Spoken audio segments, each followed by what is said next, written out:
Something I love about Beast Wars when you think about it is how they all gave themselves new names when they got personas.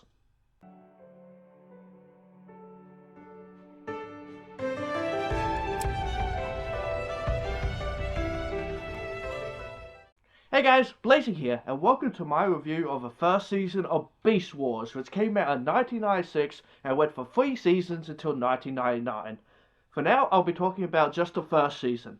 I'll be doing this like I did the Mortal Kombat Conquest review, and go through each episode as each episode has something for me to say. I may skip over a lot of details in a couple of episodes, but whatever. So let's just get started with this review. Let's start out with my history of Beast Wars and Transformers. I, for one, never watched the original Transformers. Maybe I saw an episode or two here and there, but I don't know anything about the original G1 cartoon.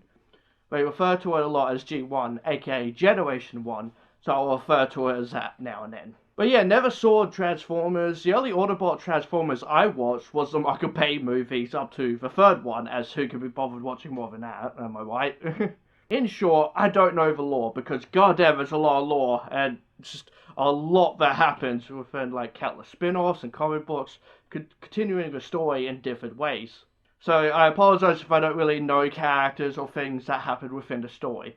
So my Transformers for me was Beast Wars. I grew up with Beast Wars and we would record it on good old VHS tapes and we watch it all the time. I have admittedly watched the first season a lot because of that. Beast Wars has a big place in my heart.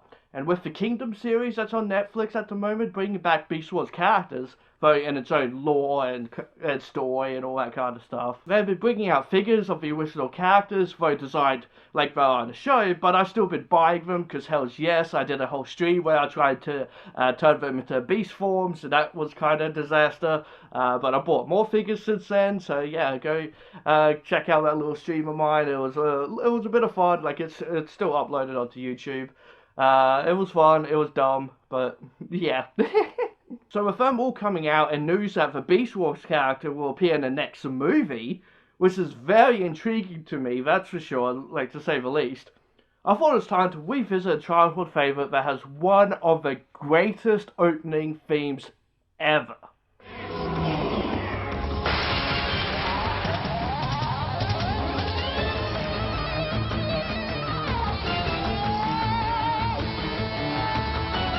God damn, how does that music not get you pumped to watch? Like, I love a good opening theme. It makes you want to watch the next episode just to hear that theme, and it gets you excited what you're about to watch. And Beast Wars just nails that. Not to mention, just the music in general is so freaking good. So already off to a great start. So alright, the first episode starts off with some banging music and some early CGI ships fighting it out.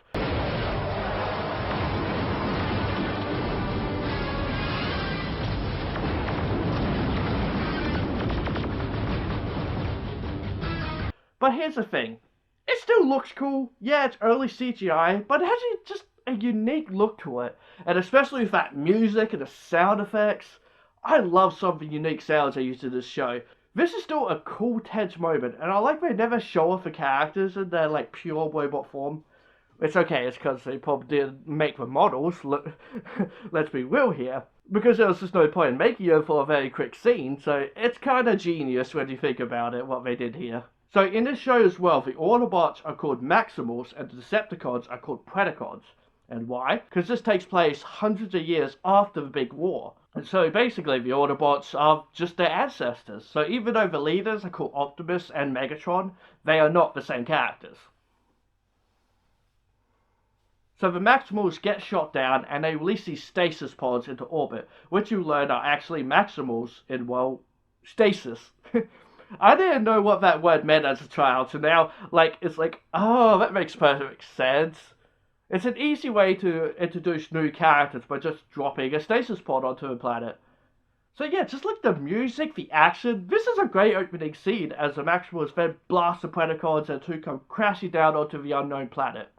We get our first look at the backgrounds and, oh boy, does it not hold up. This was revolutionary back then, but nowadays, not so much. Still love the look of it though. Like, I know it's not great, but it's just unique, is all. We also see the Crash Maximal ship, and God, I always hated that stupid foxen face on that ship. Just look at it. Look at the eyes. Look at the mouth thing. That's a dumb, stupid face. Well, then the Predacon ship to me is very iconic. It looks really cool with all the lava and everything. So first they do a thing with Megatron, and that he is after a power source called Energon, which the world is full of. But there's way too much of it that it damages their robot forms. So they have one option: scan the wildlife to take on beast forms to help with the Energon build-up. So I like that it gives them a reason to go into these forms and, like, not always just be robots fighting robots. They're sometimes forced to go into beast mode and fight like that. And it can make it pretty fun, honestly. So we get our first look at the Maximals, and you know what? They still look okay. Sure, it's early CGI, but I don't think the models are that bad looking. I've always liked the look of them, and I think it still holds up in that sense. Interesting. Interesting? Optimus, the word is spot on smooth. But alright, quick chat. I generally like the CGI because it works with the robots. If it was humans, yeah, it wouldn't work. That's why like a lot of early CGI used human characters, and it just doesn't really work. But they found a way for it to all work and give it a cool, unique look that makes you go, yep, that's Beast Wars. And that's not a bad thing. What as well helps is the amazing voice acting. The voice acting in this show is truly one of the best. Every character is unique and really well voiced. Which has two amazing voice actors though. Like, they're all amazing, but there's definitely two iconic ones. One of which has to be Megatron, with how iconic he is, especially the way he says yes. Yes. Yes. Yes. Yes. Yes. Yes. Yes. Yes. Yes. It is absolutely iconic. And then as we see the Predacon's beast forms, we see the best character of the show who sounds amazing as well, Dinobot. Megatron, you failed. Not only did you fail to destroy the Maximals when you had the chance, you failed to bring us to the right planet. Dinobot is essentially the Vegeta of the show, in short, but just such a great character because he is a warrior at heart. So he's all about fighting, but he has honor. He's also a real asshole though to everyone, and it's just kinda great. So he comes out with a golden disc that the Predacons were following to get to a planet, but this wasn't the right planet. But it still has what they wanted in the end, and that's all we hear about the disc until the last few episodes of the season, which I will get into later. We get to see Megatron in his Dino form, which, like, that voice coming out of it just makes it so good. It's such a good villain voice. Especially when he's trying to do things with his little arms about it. Like, it's really funny to watch. But also just, like, it is still menacing because that voice really suits that character. You idiot! I beg your pardon. What did you call me? We then get to see the first transformation, and this is where the CGI style does work, as it looks really cool with every transformation they do have. Dinobot, terrorize!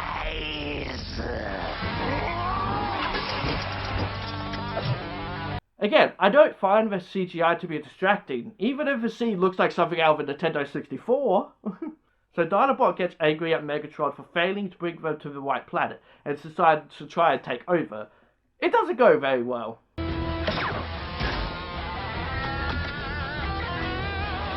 Sir. It just looks so funny. It was meant to be, like, serious with that kind of music.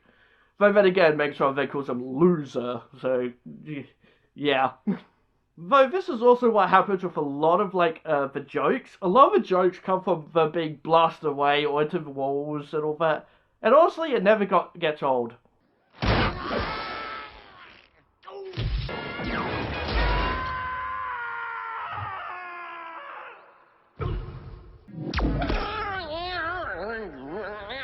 What also never gets old? 3 iconic lines are said here.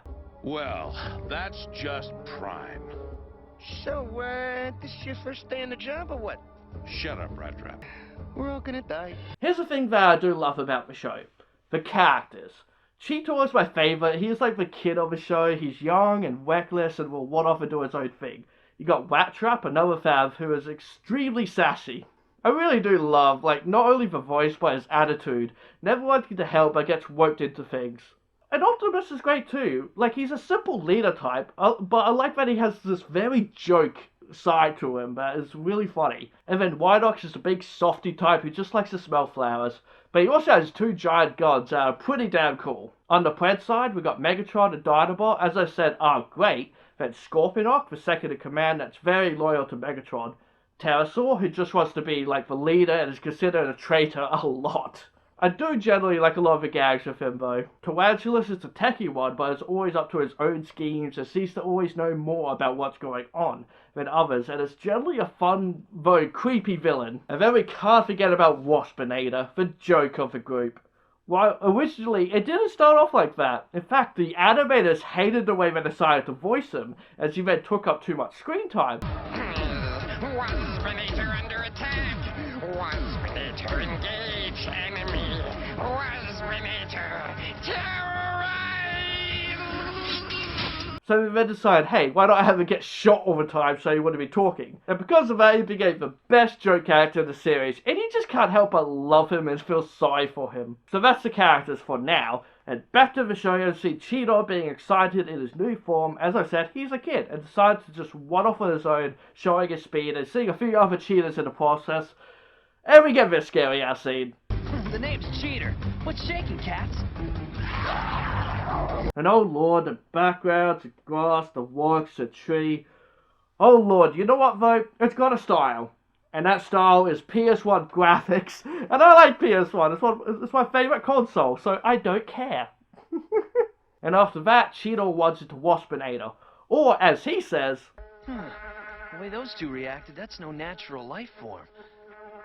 And if we're talking unnatural life forms, then we gotta be talking about just one thing. Robots in disguise! Oh, he said the thing. Then this scene of Optimus riding on Vidox is a little rough, but it's still just such a funny image whenever they do this kind of thing. But best yet is Cheetor trying to one-up some walks. Oh, that's not a good angle for you, Cheetor. So now it's all-out war as Megatron comes in and he's like calling Cheetor Pussycat. It's just, again, I just love his voice. Oh, I like you, Pussycat. Yes. But they all change here one by one, which whenever they do change, they do tend to use the same animation, but it still looks kind of cool. But we do gotta see how much of a dick Rattrap is not following orders, which doesn't really change, not for a good while anyway. Yeah, and you can just kiss my skid plate, fearless leader, cause I ain't going out there and getting my pelt punctured. And then I do love all their original designs, like tarantulas weapons coming out of his legs. It's a cool idea. And so then we see what happens when they don't stay in beast mode and build up Energon. This episode ends with Dinobot showing up wanting to join the Maximals but as leader. So after this first episode, I will say one more thing. I want to say yes, it's early CGI, but really the only thing that looks truly bad, or at least doesn't hold up, is the backgrounds. The characters have good lip movement, for example. Like, I love how Dinobot looks with his lip movement and creepy freaking teeth and all that. But yes, that's the first episode, and we have done quite a lot of talking already, haven't I? Phew. This has got to be a long one. I apologize. But let's get on with the review. With the second episode, we left off with Dinobot and Optimus about to fight, of which apparently, like, he could just chase his code to become maximal. Huh. In anticipation of my new role as leader, I have already reprogrammed my activation code. Dinobot, maximize! I do like the fight here, even if nowadays it's laughable, but it's entertaining still in the end. Even though he pretty much takes Dinobot out in like one punch. But because he's a good guy, Dinobot manages to attack back, almost killing him, or well, knocking him off a cliff. But he manages to save him because we find out he may be a dick, but he is very honourable. And that is something I do like about Dinobot, is that honour. But then Megatron and the others find him and try to blow them up. Optimus risks his life to save Dinobot, so now he is friends, and even if Ratchet doesn't agree. Here's the thing though, those two become pretty close, and that's what's kind of great about it in the end. But the missiles that they fired miss them and now destroys a mountain which holds a buttload of energon. So the bad guys head there and the others go too, allowing Dinobot to join. And then we get this shot that I absolutely love.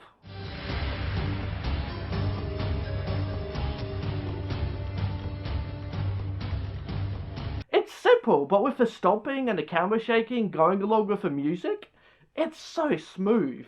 It is something they do now and then when he's walking is shake the camera. It's kinda cool. Now it's nighttime and I do like some of the night shots, but we see there's like 2 moons, so it's not Earth. Also there's some like weird structures that are here, so something has been here. That's something I love about this first season, is the intrigue.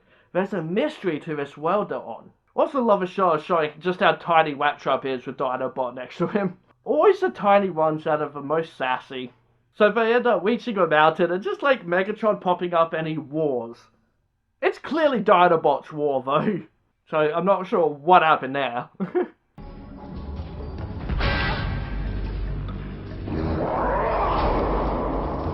This fight, maybe now, is a little silly looking, but god, the music is just so good. It makes it just so damn epic. I mean, this music would make anything epic in the end. So, of course, they win. Energon explodes in glorious fashion, and Optimus explains that this war may go on, and so let this war be called Beast Wars. Oh, that's why they named it that. I never would have guessed. Which then, like, Megatron calls it that too, which is kind of funny to think about, like, they agreed on that. Also, the pan out, but Optimus and Dinobot are the only 2 in the shot, even though the others were just there a second ago. But yep, that's the first 2 episodes. And it's a good opening. They got the music, the voice acting, interesting characters, and intrigue as to where they are. It's a great setup. So, alright, should be able to go through episodes much faster now. So, episode 3 shows how creepy Tyrannosaurus is, and one of the wanting things is like, their animal forms kind of make them do things that animals do. Like feed like a spider does. Yeah, Tyrannosaurus is real creepy, but also like Cheetor gets messed up bad in this episode after a fight, and as a kid it's kind of horrifying to see a character be in that kind of shape. Usually that means death. It's where the CGI I think works when showing battle damage. I also just want to point out his little freckles. It's cute. Because they're like little spots from a cheetah, but in this case they're freckles. It's just kind of cute. But yeah, Cheetor gets messed up thanks to Tyrannosaurus and suffers PTSD from it essentially. They show through this nightmarish dream world, which again, the CGI works great here to make it otherworldly and just unsettling. Basically, the episode comes down to Cheetor wanting off again because of Rattrap and gets caught by Tyrannosaurus and stuck in this web. Which I always love the look of the webs, they're all like kind of fluidy and everything. I always like that. Cat you are and cat you stay. And when your energy's gone, I feast. And Rattrap has to come save him because it was his fault he went off in the first place. But also just kind of showing he isn't a complete asshole and will sometimes help out his comrades.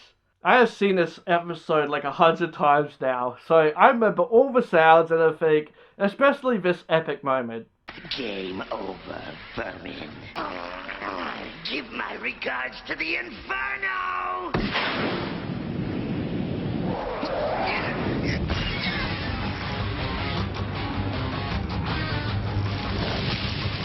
They really love that epic moment with like this music going on, which I love, never gets old. We recorded this one on VCR back in the day for sure, but yeah, creepy episode showing the more weird side of a show that I kinda love. Episode 4, this is a weird episode. The Maximals have made all these signals that allow them to detect Predacons and such at greater distance, but there's a storm coming in, and with them not knowing where Energon may be, like we see another mountain blow up and boom, Energon. They decide to postpone the mission, but Dinobot convinces Cheetor that he is a faster, should just go ahead and do it. So he does, but because of the Energon that ends up getting into one of the signal things, and then the storm happening, somehow he ends up being transported into the Predacon's ship. Like, it's just really confusing. Like, this is the only time this kind of thing happens. It's really weird, really, I guess, spacey crap, you know. But we do get a funny line here. Welcome to the dark side, Pterosaur. Terrorize! Cheater! Maximi! Did that already. He fights off a pterosaur and somehow he ends up being transported to the Maximal's base afterwards. Though this does go a bit into his character with him being a bit of a traitor like Dinobot and wanting to overthrow Megatron. So I guess that's what this episode is, to show more of Pterosaur's character. That said, Dinobot does end up getting rid of Pterosaur pretty gloriously.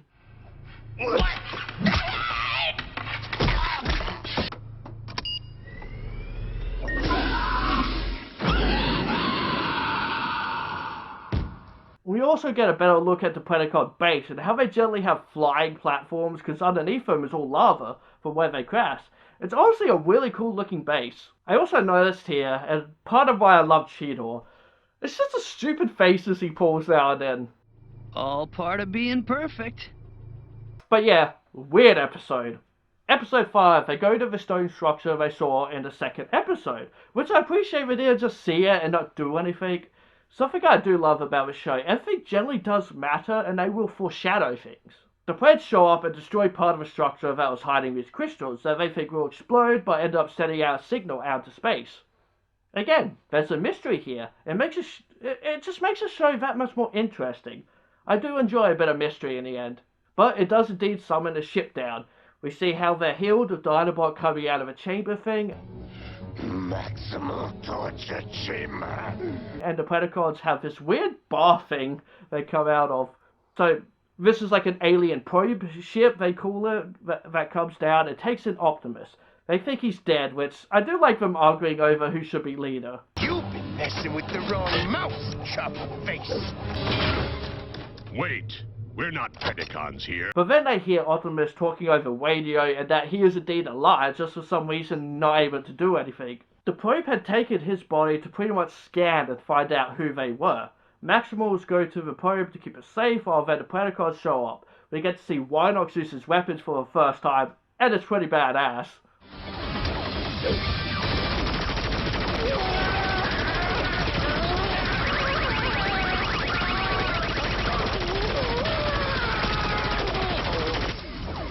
Also, I always thought this scene was pretty badass too, when Optimus shows up again. Look who's back and feeling prime.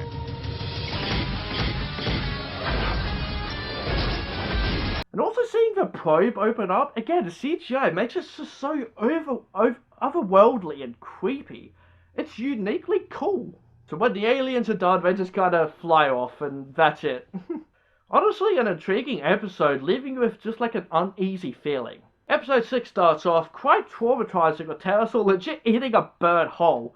Again, showing like that beast mode has these like instincts and needs to kind of feed. And like, why does everything I watch have vor in it?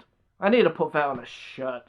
Well, anyway, he finds this floating island, again showing how weird this world is, and gains a boost in power from the energon there to a point he decides to go back to the base and wet Megatron's shit and become the new leader. And as a kid, it's kind of like, holy crap, Megatron is freaking torn apart.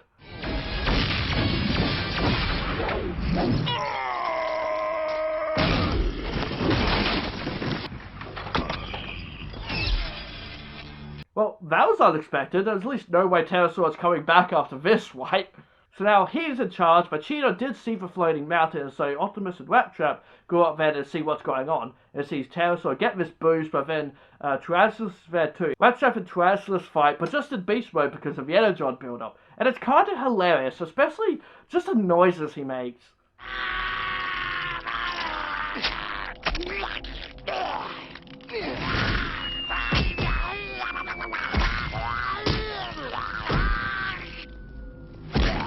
The voice acting is not really good, but can be just so much fun with how they sound. But yeah, so Rattrap's whole thing is that he's a kind of techie, he's the infiltrator basically, but he also has like bombs and stuff, so he sets off explosives and destroys the mountain. And as Pterosaur comes back without his power, we see Megatron is perfectly fine thanks to Scorpinock rebuilding it basically. And that's the episode with no repercussions in the next episode, which is fine, but something I do like in this show is most episodes have a point to them, and this one just doesn't at all. I guess, if anything, it showed that Pterosaur is quick to betray Megatron. Episode 7 is where it starts to pick itself up again, as the stasis pod I mentioned earlier is coming crashing down to the planet. Now, what makes these exciting is, well, new character, but what side will they be on? If the Predacons get to it first, they could rewrite the data to make it a Predacon, but if Maximals get to it first, then it will be a good guy. I like this kind of tension in these episodes as to who will it be. So some of the Maximals go out to get to the pod before the Preds do, but then Dinobot and Optimus figure if they can find a way to send out a signal, they can maybe contact the pod in time, as Waspinator and Pterosaur destroy a bridge going to it so the ground team can't get to it. Dinobot sets up a beam thing up on top of their ship to bounce a signal from the moon to the pod, but gets attacked. But we also get one of the best moments in the show here. Auto weapons on. Acknowledged.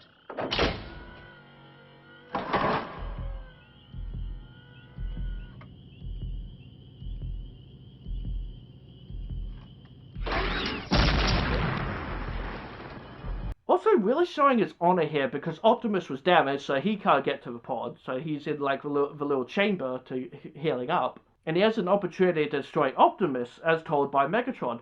But nope, his loyalties now lie for Maximals. You shall be my second in command. What do you say?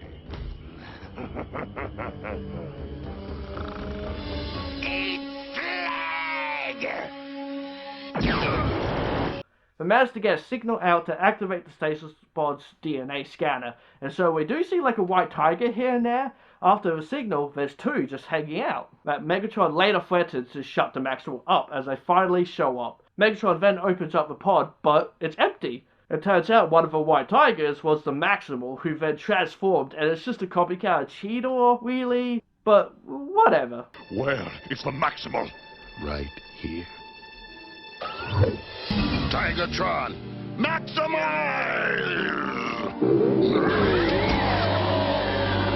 So they defeat Megatron, but in the end, the tiger named Tigertron doesn't join. Basically, his identity circuit is out of whack, so he doesn't really know who he is. Just that good is better, but still feels more like an animal. So he decides to stay with the other tiger, but acts like a scout now and then. Even if Tigertron just looks like Cheetor, I love him. He is definitely up there as being one of the best characters on the show. And I do love him as Cheetor's friendship, with both of them being cats and calling each other as such. Let the trails lead where they may. I will follow. Episode 8. Another pod comes down, but right away the bad guys get a hold of it, and so we get a new Predacon that Tarantulas has ulterior motives for. And here we get Black Arachnia. She is a devilish, sexy femme fatale kind of villain. Honestly, never been a fan of this character type, and this character in general. She is definitely one of my least favorite characters. Like, whenever she needs information out of, like, the other Predacons or even the Maximals, she does, like, this whole, like, sexy vibe kind of thing, and it's just cringe. A part of this episode is that everyone suddenly thinks Rattrap is a bad guy now, and has actually been, like, giving tips and such to the Preds, and so Optimus forces him to scout near the base. But he gets caught, but admits he is done with the Maximals.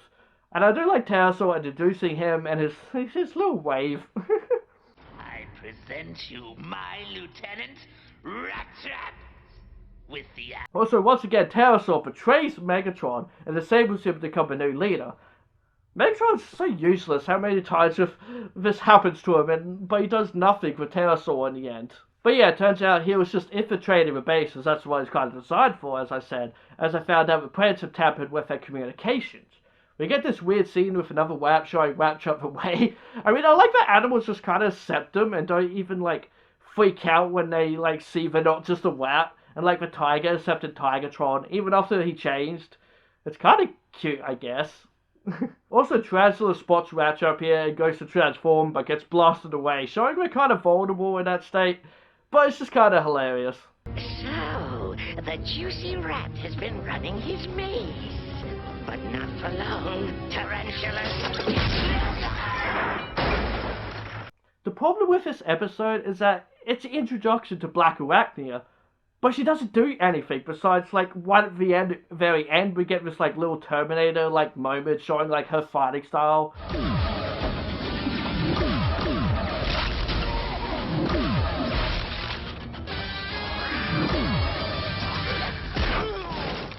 Which is, like, badass, but then apparently, like, she ran off, which we don't see. But then in episode 9, right away, we see Black Arachnia is with them. So that was kind of pointless to say. And yeah, she herself is techie as well, like Tarantulas, which really begs the question, why? But in a way, this feels like filler in a way, episode 9 does. More so they're trying to set up Sentinel and defense protection for the ship, which we do see in later episodes and everything, so it's very much, it's not really filler because it's still very much story because this is a thing that does pop up all the time. But most of it is just like Rat Trap making his way through the ship as they ended up actually locking themselves out of the ship. But he's making his way through areas that don't appear again. And it's like we just got a Rat Trap episode doing the same thing but at a Prince base. There's some little funny little moments in there, like him surfing on like whatever, on something.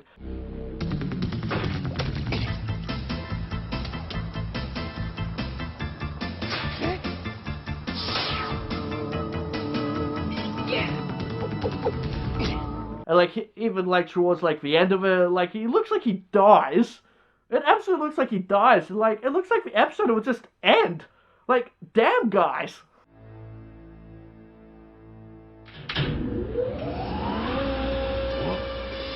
Oh boo! Boo-hoo! Oh, don't stop now! Also, Tigatron is back and doing some cool new moves and everything. I really do like him, especially with his growling voice. Episode 10. Honestly, this star is kinda hilarious and Dinobot in this plot.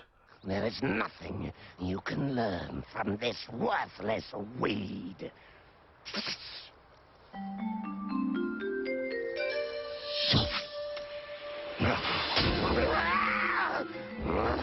Get this thing off me! I can reach it! Get it off! So in this episode, Scorpinock creates this bug thing that connects to Optimus, and if it's taken off of him, it will kill him. But it was also made to turn him into a coward. Instead, though, it made him into a berserker.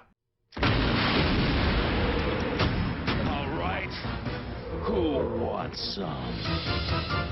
Attacking just like everything and everyone.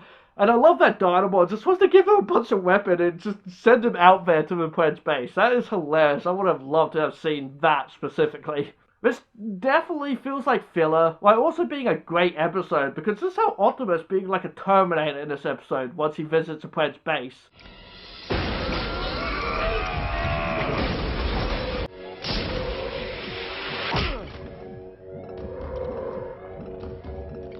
But yeah, so he does end up going there, but it's more of like a very purposed plan by all the others. It's also an episode where Dinobot is starting to learn to not always attack first and think first.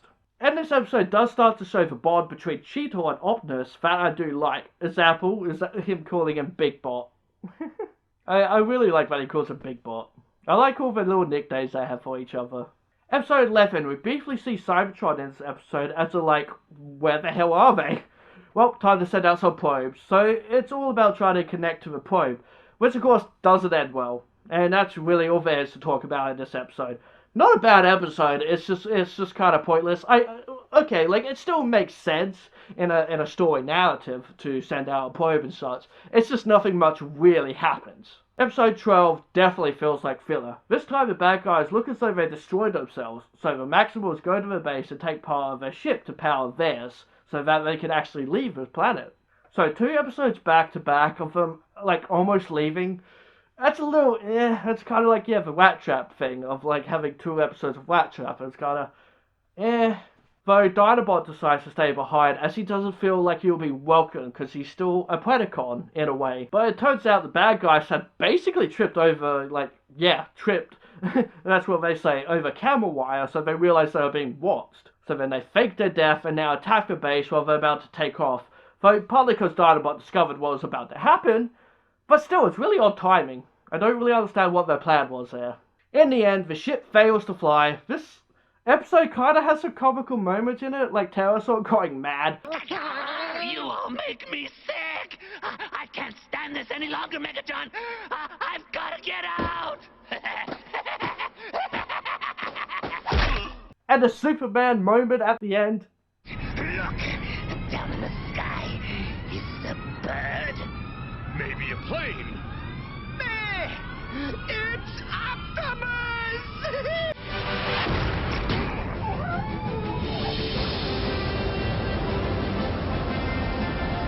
And the fact the ship lands in the exact same position. Yeah, kind of pointless, and Death Hat ending just makes me go, what is this show? Sometimes. But oh, trust me, There's even better references as it goes on. Episode 13 starts off with them fighting and, well, a lesson on how to make an action scene intense. Shake the hell out of the camera! Like, goddamn, Disney watching this. So, in this episode, we get a bit more of Vitofox. And that Vitofox is a very sweet guy that just likes to smell the flowers. But he gets captured and turned evil by some kind of device, and how to make him look evil? By darkening him, of course. But because he is, like, so nice, he is now super evil, basically, and doesn't give a shit about anyone. So he wanders through the Pred base and messes with everyone like Waspinator, and we start to understand he is a little bit weird, he's a little bit kooky, as they started to turn him into that joke character. Destroy all Autobots. I am Shrapnel Decepticon here. Oh. These wackos. Wacko? No! Wacko! But what's great about this episode is the self-awareness. But I've got a hunch that Megatron's bitten off a little more than he bargained for. Yes. He did the Megatron thing. They even, they know at this point he says yes a lot in a certain way. That's hilarious. Episode 14, the Preds make a clone of Dinobot, but only in his beast mode. And there's some good moments with it being all like, shit, I can't turn into robot form. And it's basically trying to get him into the base to lower the shields and get the Maximals out of there, so the Preds can attack freely. But it's more of just like a fun episode with how much he struggles to get them out of the base, and then him trying to work on the password is really funny. That should do it. Also like how, before Megatron sent him out, he pets him? That's still Dinobot. Dinobot likes being petted, apparently. So they thought they got rid of Dinobot originally, but nope, he's okay and returns back to base and meets the other Dinobot. It is kind of great, just being funny mostly from the animation and everything. The fight is kind of great because they decide to just only fight in beast form. Because in the end, Dinobot is audible, so he's just like, alright, I'll fight you only in beast form then. And it is funny. It's a filler episode, but the ending is just great, because what happened to the clone? I'm afraid he's gone for good. A shame, really. He was such a handsome creature. And quite tasty.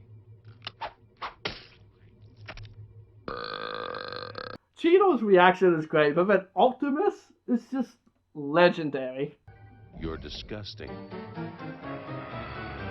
Episode 15. Here we do get something that I always found cute. Is Tigatron calling Cheetor Little Cat while Cheetor calls him Big Cat? That's cute. I may need backup. It's done. Watch yourself, little cat. Always do, Big Cat. Cheetor out. So a stasis pod gets knocked out of orbit, it's coming down, and it's another race to who will get it first. But luckily, it's Vitofox who, gets there first, but it's, a bit odd that they have him scouting. He's normally in the ship doing things, so that's a bit weird. Whatever, though. So we actually get to see what it looks like in the pod, and watching it when I was a kid, and even now, it's just kind of mesmerizing and weird.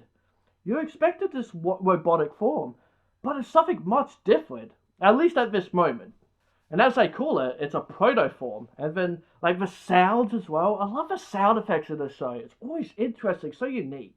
And we get to see the spark for the first time as well, which is basically the heart and soul.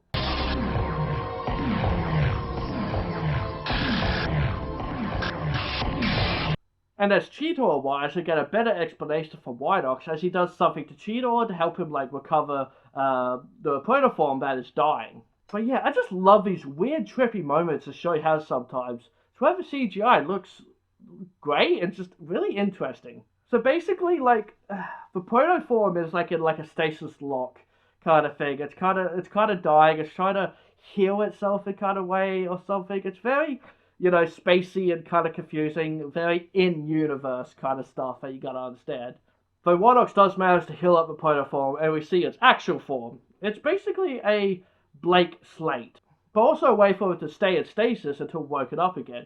But because everything happens so suddenly and not how it should, they don't have memories of who they are really in the end. I don't know, it's all spacey, weird, in-universe stuff, as I said. But woo, now it's just a matter of getting the DNA scanner working so we get a new toy to sell. I mean, new character. Some of the jokes here are just so dumb, yet so great. I know what ugly is, and you're it. But here in one scene, I swear I forgot to give her a neck. Or just like the model messed up and the head didn't pop up enough. Hilarious. No one does that to me. Though this moment was also kind of badass. Goodbye, Maximal.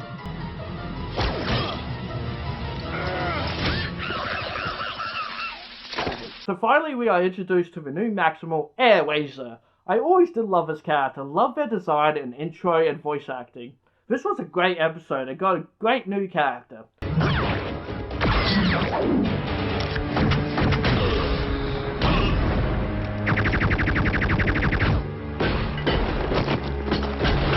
Episode 16, so we are getting a little bit more into the weird world they're on. So there's 2 moons, so it's not Earth, but they found out through scanning that one of the moons could be hollow and not quite white to be a moon.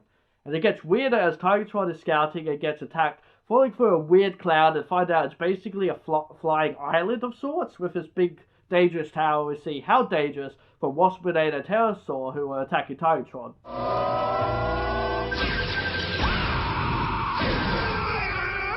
So Tigatron's scout ship finds out it's booby trap and energy weapons are a big no-no. So Scorpinock and Black Arachnia set out to find their way on it, and along with Airwazor, Scorpinock shoots her down and then the tower attacks. But they dodge it, but this hit frosting animation from Scorpinock is just so adult joke, I guess, or something. It was just so out of character for him. Wow. That's a real blaster. And another joke that's funny is right after Tigatron reprograms Scorpinock's little scout bug that he sent out, and then he sends it out to the Maximal. This joke with Cheetor is just kind of great. Good thing you didn't just blast this bee. Well, I would've, but it was carrying one of Airwazor's feathers. Besides, he missed. Yeah, that too. Prime. And end of part 1 of this weird episode. Episode 17 now. Tigatron loves the island, as he sees himself more of a tiger in the end, and so he doesn't want anything to happen to it. He loves life. He's very much a hippie. So he wants to try and protect the island. Optimus and Rattrap are on their way, but now Pterosaur and Waspinator are back at it, and they fight, and we get this wicked, terrifying image. I have never seen something so terrifying in my life.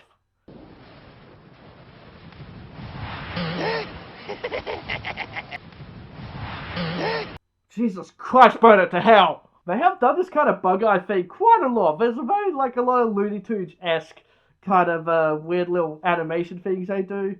But this is definitely the worst one. This is definitely where the animation's just like, no thank you. Rattrap, though, figures out it's more of a testing ground than a paradise. So Black Arachnia betrays Scorpinock and manages to take control of the tower herself, really showing her lions and just not caring, and that's pretty much her character. She doesn't care, she does have her own motivations, much like Tarantulas has. She ends up gaining a huge boost of power and a new colour, for just this episode anyway.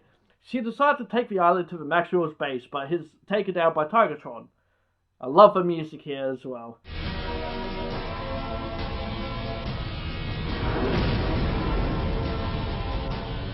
It gets destroyed in glorious fashion, taking down Black Arachnia, which she is in normal colours here.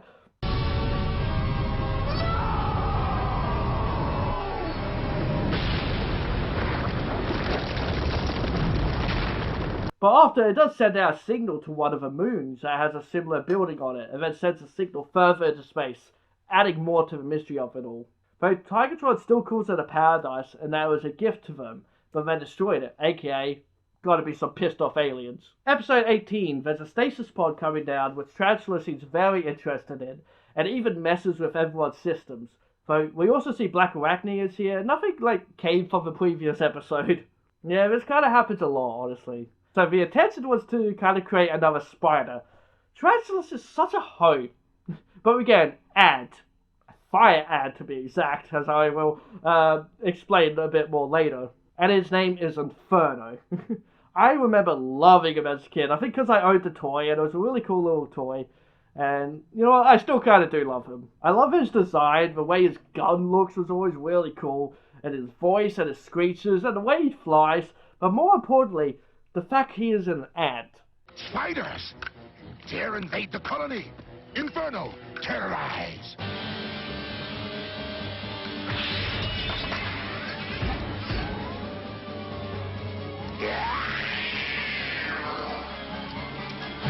So when he first comes into it, he is trying to protect his colony because the royalty commands it. His colony is the pod, but it does get better later, trust me. So Airwazer comes in thinking he might be a good guy, but nope, she is an enemy to the colony. Another invader comes from the air. It will burn!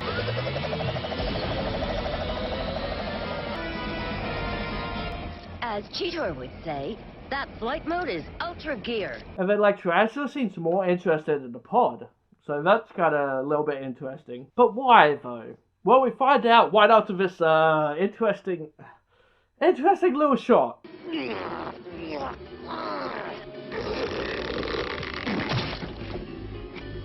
At last I have the means to escape this dust ball! They've used their blue web before, but did they really need to make that scene so gross in this one scene?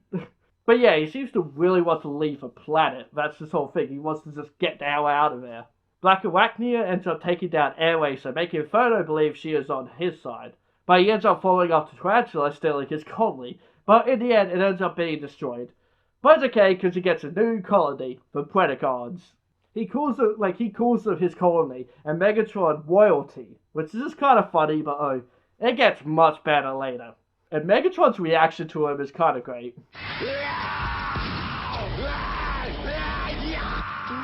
I like you. Yes. So yeah, not a bad introduction to a new crazy character. Episode 19, complete filler episode. We have the Predacons attack the Maxwell base and steal a device from their ship that keeps the Energon away, so they can walk around their base without going into beast mode. But with it gone, they're forced into beast mode, so the bad guys then spend a couple of days attacking the base, not letting them sleep, because apparently robots need sleep, I guess. Fair. And I guess I have to power down a little now and then. Okay. But yeah, because they can't sleep and are in beast mode, they start thinking they are real animals, and sleepwalk as animals. So we have Dinobot like chasing after Rat Trap like Wile E. Coyote.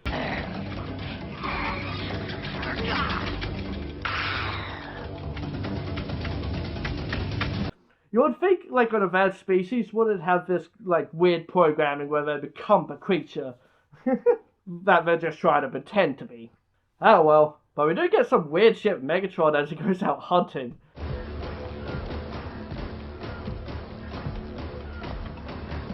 So odd, and then yeah, Inferno's here, but like, just now part of the Predacons, I guess. But it's all okay in the end, because Tigatron is there, and he's more beast than a machine, and is able to help them, slowly recruiting them along the way. And it's just funny to think that, like, that the wheel and just, like, all these animals hanging around with each other, nah, they'll be eating each other. It's all just a bit weird. So basically, they do have a thing that does make the two forms separate, but this episode is basically all about letting them become one and accept their beast forms. It's still pretty pointless, probably one of the worst episodes, honestly. Episode 20 starts off with the Maxwells looking for some Energon for reasons, and Dinobot is one made to look, and he's so grump about it, but as soon as he finds one, he is very excited, of course. So basically they find a big thing of Energon, but Scorpinock and Wasp have been able to destroy it, somehow not killing the Maximals in the process, but damages their circuits, including their optical sensors, aka eyes, making them blind, which does look a little creepy mixed with the CGI, I will say. So now they got to get back to base, blinded using the other sensors. Basically, like, but do have, like, moments like Cheetor gets attacked by a giant snake and they freak out, and you get a very Looney Tunes style moment from Dinobot smacking into a tree. What's happening? Are we under attack? You won't get me!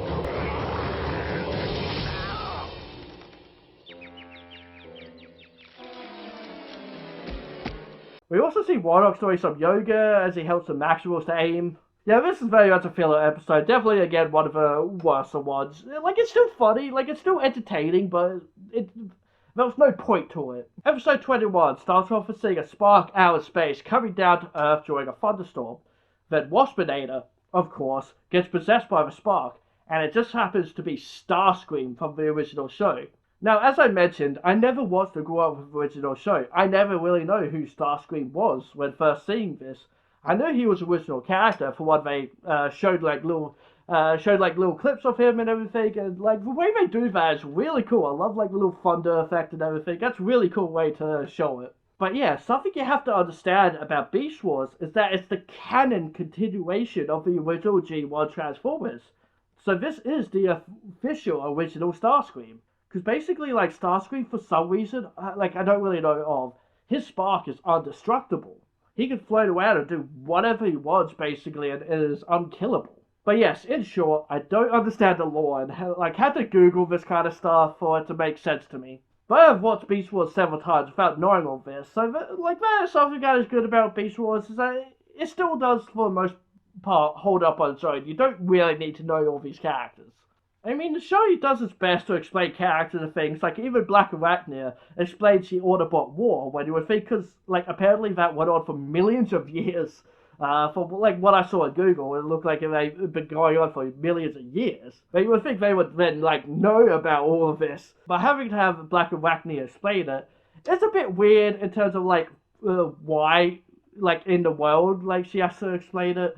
But I guess it's good for the audience. But here's the thing that I never understood, but now do. He mentions that he was taken down by Unicron while fighting alongside Galvatron.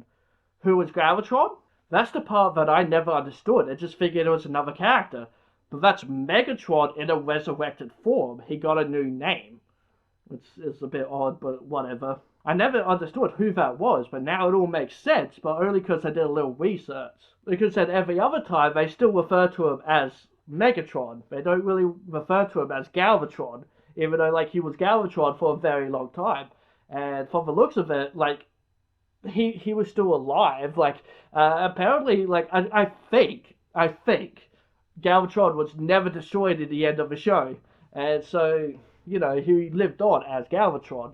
But Megatron still refers to the original Megatron as Megatron, not Galvatron. It's a little weird and confusing like that. Anyway, so Starscream noticed some damage to the Maximal ship as he was going down in his spark form. Using his battle knowledge, figured out the best way to attack, and in the end, it led to the Prince taking the Maximal base, but they're still a bit wary of Starscream. But Dinobot knows that Starscream is nothing but a traitor that wanted nothing but to lead the Decepticons, aka kick out Megatron, aka Galvatron. So then Optimus is like, oh, okay, we could use that. And Black Arachnia explains she knows what Starscream said wasn't true, and they died by Galvatron's hand. So Megatron killed him. His body, anyway. And yeah, that's exactly what happened towards the end of the show. It's like, yeah, Galvatron killed Starscream. Also makes you realize they really did just turn Pterosaur to Starscream. Even, like, the voice is very similar. Allow me to present myself. Air Commander Starscream of the Decepticon Battle Fleet! I saw it myself. The entity came out of the computer. So, it's funny he didn't take over Pterosaur. It also would be just the same screeching voice character. The Maximals pretend to surrender, though weird part where Optimus talks but his mouth doesn't move. We have no choice. Dinobot's taken heavy damage. Oh well. And yeah, once he has the Maximals, Starscream orders them to attack the Plant base to take over, aka, he is a traitor. In the end, it was all a trick, and Optimus gets free in an attack. In the end, Starscream goes out in very glorious fashion. So much so they throw in a reference.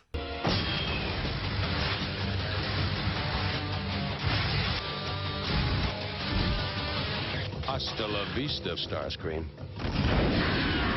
Hasta la vista, Starscream.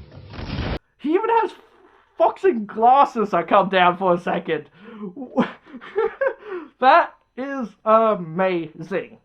Just so stupidly iconic. It's absolutely iconic for Beast Wars fans. It's just so amazing. Wasp potato?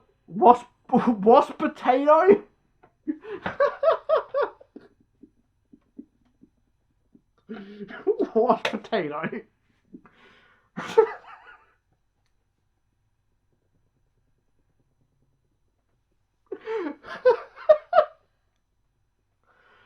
Oh, that's amazing. Washed potato. I am calling him washed potato from now on. I won't in this review, but like just in general, his name is now washed potato. Oh shite. Oh crap. Where was I? Wasp Banana returns and Starscream is still alive as a Spark since, yeah, he can't die. But he's never seen again in the show. But, so like, I wouldn't really call this a filler episode, more like a reference episode. And it's a good episode. Episode 22. So in this one, Predacons effectively give Rhinox a cold.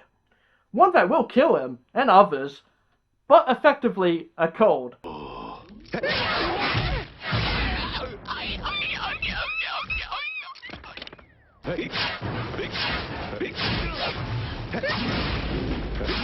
But this episode really shows like Rattrap and Dinobot's friendship, and you just gotta love these two. They hate each other, and it's great. Well, you did start it, gearhead. I beg to differ, cheese lips. Pre-evolved bird brain, eater of garbage. Sheesh, and they call me the immature one. So it's just a bit of a weird episode. It's not a bit of a weird episode. It's an extremely weird episode. This is definitely the weirdest episode of the bunch. Like, Tarantulas running off like a Looney Tunes character, and even the music in the scene. Something over there. They go down like a slide together from like a trap for tarantulas. Oh no.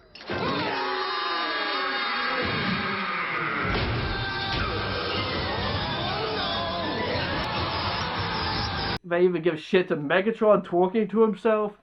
So they're underground trying to find a way out and end up in Tarantula's hideout. The plans go there to find a cure first, so they find it out.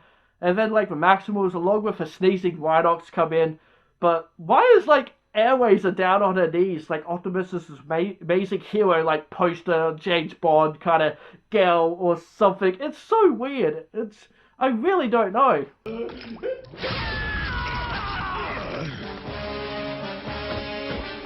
And then just Rattrap walking under Megatron's legs is just hilarious. Megatron threatens to destroy the countervirus, so they turn into beast mode. But Rhinox ate some bad food and starts turning around. And we get a freaking fart joke that is just so gloriously stupid, you can't help but laugh. No, not that.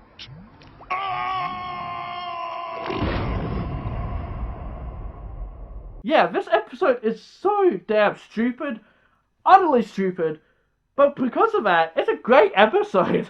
Leading towards the end of the season, it's like the calm before the storm. I love it. Episode 23. In this episode, it starts with a battle with Predacons setting up in the mountain a whole thing of explosives. And we see Tigatron still has his tiger thread from the first time he came into it. He helps fight, but because of him, in a way, the mountain blows up that has the other tiger on it that he calls Snowstalker, killing them. Yeah, how fucking sad for them to do to Tigatron. And Tigatron, hating this war and loving life, he decides to leave the Beast Wars. The more he fights, the more the world suffers. And he even freaking cries. Like, damn. Okay, pulling at my heartstrings. So finally, we do get a bit more of an Inferno being crazy like he is. So I'll do like in this episode, it's Dinobot that's trying to teach him the law of the jungle, as he says, which is also the name of the episode. That animals fight, animals kill. It's just what they do. So what do you have to do? You have to fight to survive. In that case, if he stops as well, Megatron is still going to go on killing until he destroys and takes over all of Cybertron and all these other planets. So Dinobot is trying to help him understand the real threat. Like, yeah, we get like a real funny Looney Tunes like episode and suddenly a really sad episode. Like I said, calm before the storm. But as Optimus and Dinobot get attacked, Tigatron comes back and we see Inferno's weapon is also a freaking flamethrower. Which, yeah, again, he is a fire ad then.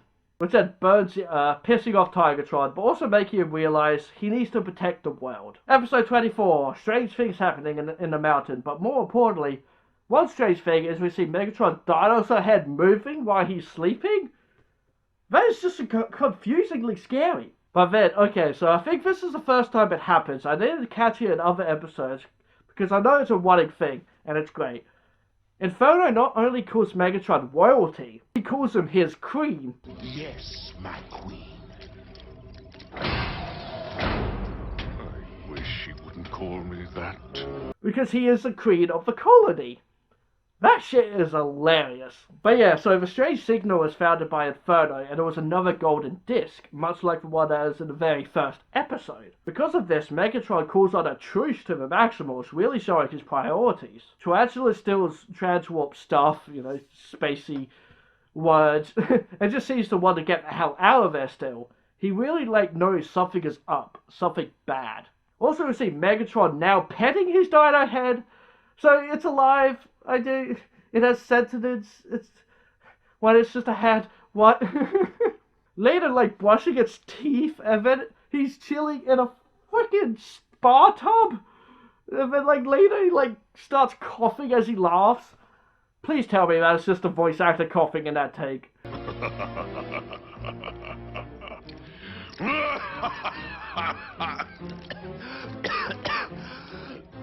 Megatron can be a lot of fun. Megatron manages to sneak into base to find out what's going on, though through some trippy old CGI that I really do like. Again, it's very unique looking, but they find Megatron to start to fight, but without weapons because they're still in a truce. And they'll get very Looney Tunes style action from everyone, and it's just so dumb, but it's so good.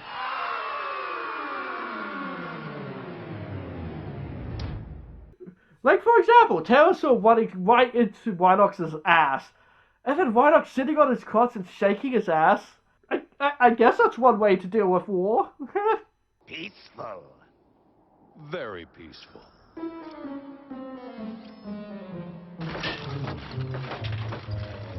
And it ends with a message from the disc that the aliens that built all those structures and things are coming. Much like Pterosaur is after that ass rubbing. No, seriously, what was that? Episode 25. The aliens come down in some way that Rat Trap and Airways are near, and Airways gets zapped and taken down and gets trapped inside this weird thing. So we know the aliens are there as they start talking in their own language. And then they zap Airways some more as Waspinator comes down to investigate and attacks Rat Trap. But they're still in a ceasefire, so we gotta fight in other ways.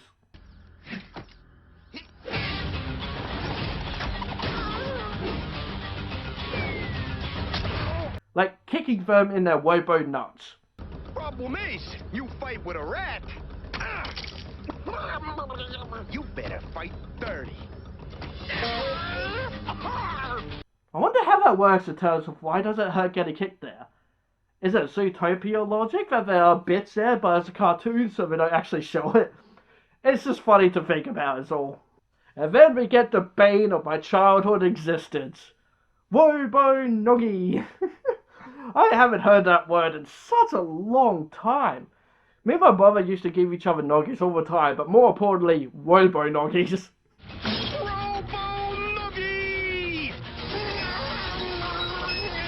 The Prince help out the Maximals to get inside, so they manage to go in and get Airwayzer, but Optimus stays behind to reason with the aliens and make them understand what's going on. And then he gets tied up, head tie style, as they scan him. Meh.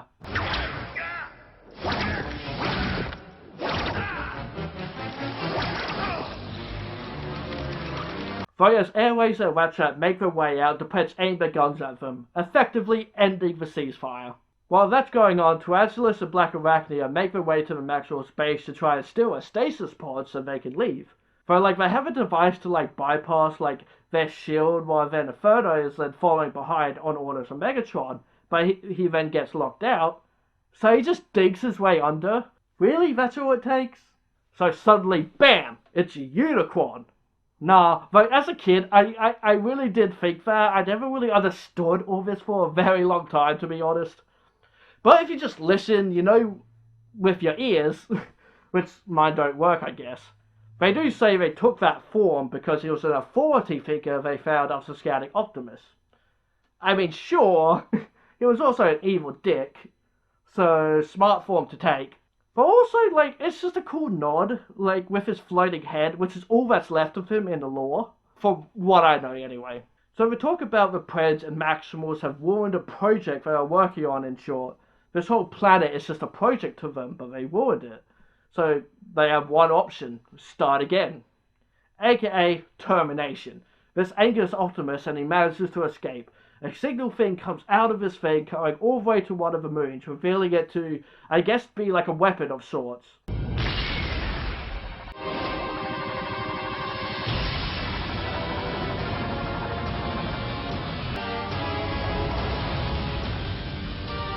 Like it was hinted at earlier. Again, something I do like about this first season is there's a lot of foreshadowing that do come into play later. Episode 26 now, the final episode of the season. Finally. Oh, this is a long review. I'm so tired. I'm so done. So we see the moon and we see its true form. I really do think, yeah, sure, it's early CGI, but this show really does a great job of it, especially when it comes to scenes like this. It's really cool, very unique looking stuff. You don't really see this kind of stuff in other shows. It's a product of its time, but really one that got it right. Inferno shows itself in a kind of badass scene, but one I always did find kind of haunting as a child, as he burns Tarantulas alive with his flamethrower and essentially kills his body. Burn, Traitor, burn!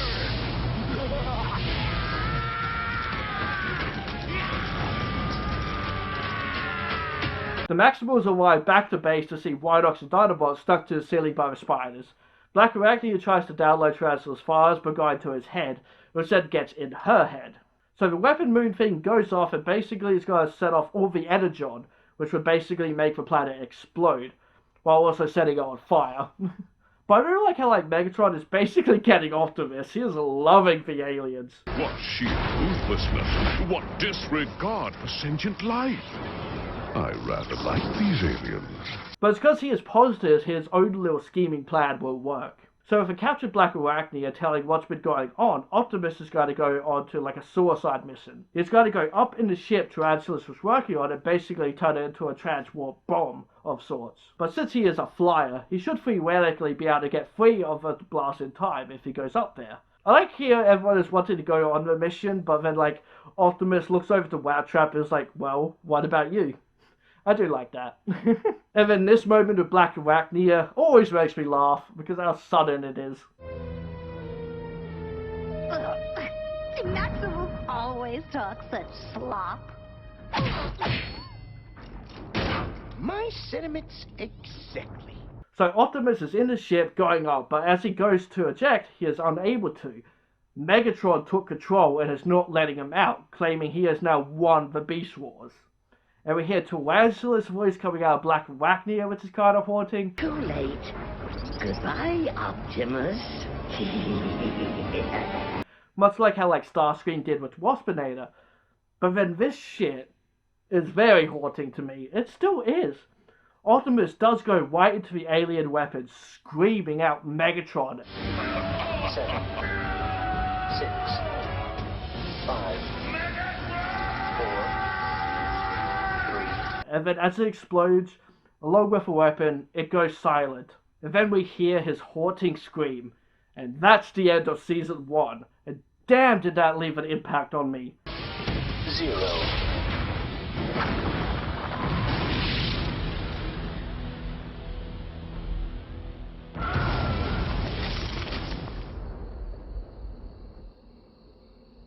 There's a Transformers 80s movie that had Optimus die in the end, and that was a big thing for a lot of fans.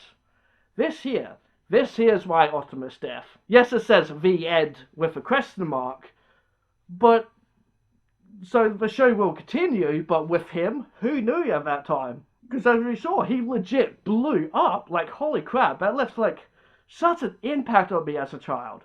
And it's still haunting with how great the voice acting is, with Megatron laughing during it, and then it going silent, and then you just hear it scream. So that's the first season of the show. The other seasons have less episodes, so it won't be anywhere near as long. I do apologise for that. Because I know this was a long one. I'm very sure it will be. It's going to be so long to edit. It's going to take so long. It's going to be fun. Fun.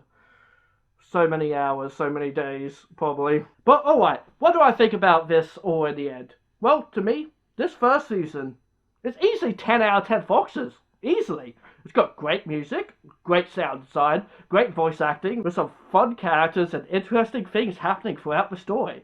Sometimes being dark, but also having some great humor here and there, with like some of the most random references. Like, you just can't help but laugh. The CGI can be great in certain areas, there's some cool designs and things that they do with it. The backgrounds, sure, are very outdated, but who cares? Everything else is really great. So yes, 10 out of 10, love Beast Wars. Now, what do I think about the second and third season? I'll get to that eventually. I'll try to get to it fast. I'll try to do my best there. Yeah, there's a lot less episodes. I think it's only like 13 episodes with season 2 and 3 compared to 26. So it shouldn't take me too long. Yeah, I hope you guys enjoyed this review. If you did, give it a like, subscribe to my channel, and I'll love you if you do. Hit that bell icon, and let me know down in the comments if you guys have ever watched Beast Wars and what you guys think about it. And also, don't forget to be who you want to be. Alright guys, bye for now.